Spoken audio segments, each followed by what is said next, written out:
एक शहर में एक व्यापारी था।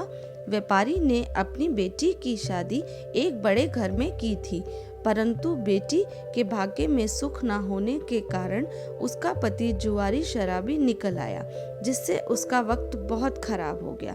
बेटी की ऐसी हालत देखकर व्यापारी की पत्नी उससे रोज कहती कि आप सबकी मदद करते हो, मगर अपनी बेटी की मदद क्यों नहीं करते।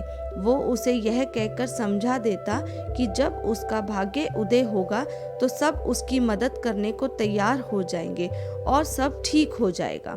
एक दिन व्यापारी घर से बाहर गया कि तभी उसका दामाद घर आ गया।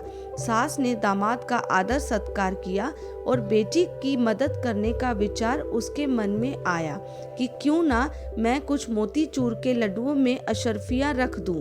ऐसा सोचकर सास ने 5 किलो लड्डुओं के बीच में अशर्फियाँ दबा कर रख दी और दामाद को विदा कर दिया। दामाद लड्डू लेकर चला गया।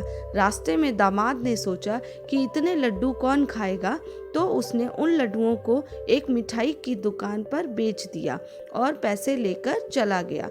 उधर व्यापारी ने सोचा कि घर जाते हुए कुछ मिठाई घर ले चलूं, और उसने मिठाई वाले से लड्डू मांगे। मिठाई वाले ने वही लड्डू का पैकेट व्यापारी को बेच दिया।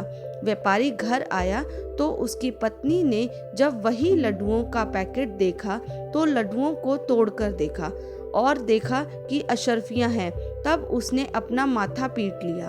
व्यापारी की पत्नी ने व्यापारी को दामाद के आने से लेकर जाने तक की पूरी बात बता दी।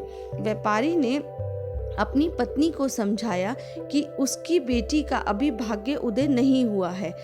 जब उसकी किस्मत जागेगी तो ये सब ठीक हो जाएगा।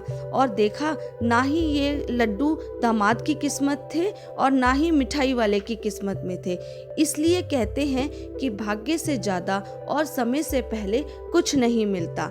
इसलिए ईश्वर ने जितना दिया है उसी में सब्र करो। सुख और दुख दोनों ही जीवन में बराबर आते हैं। किसी ने सही ही कहा है, अकल कितनी भी तेज हो, नसीब के बिना जीत नहीं सकती।